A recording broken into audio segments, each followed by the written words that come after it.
Have you ever heard of the suicide disease? A condition so painful that sometimes leaves its victims no other choice but to end it all? Today, we're going to talk about CRPS, a condition which impacts around 200,000 Americans daily. Complex regional pain syndrome, or CRPS, usually occurs after a traumatic event, like an injury or surgery.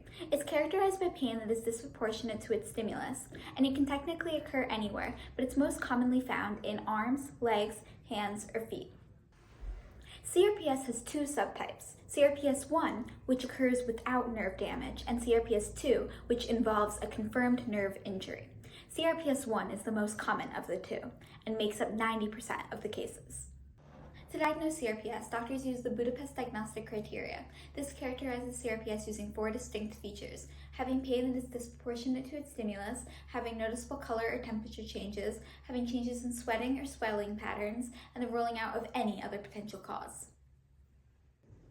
The exact cause of CRPS is unknown and is still being researched. However, there is evidence of alterations in the nervous system.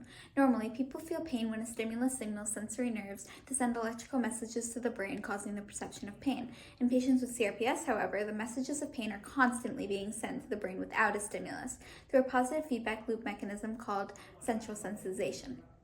During this process, neurotransmitters diffuse into synapses, or gaps between individual nerves. Here, some neurotransmitters diffuse out into the central nervous system, reaching glial cells, which are floating around in the CNS.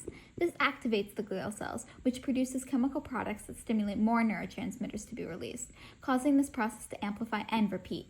Due to changes in the nervous system, the body is unable to filter these messages, leading to continuous extreme pain in that specific body part.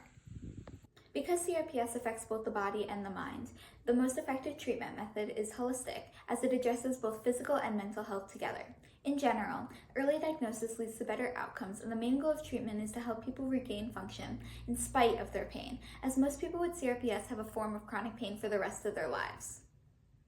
To summarize, CRPS is characterized by having pain that is disproportionate to its stimulus, as well as having color, temperature, sweating, and swelling abnormalities. It is extremely difficult to treat as it is still not fully understood, but what is known, however, is the excruciating pain that leading many of its victims to kill themselves. To put this pain into perspective, imagine being amputated. CRPS is considered to be worse than that. Thankfully, only 200,000 Americans are diagnosed with it because it is extremely rare. Thank you so much for listening, and here is my works cited.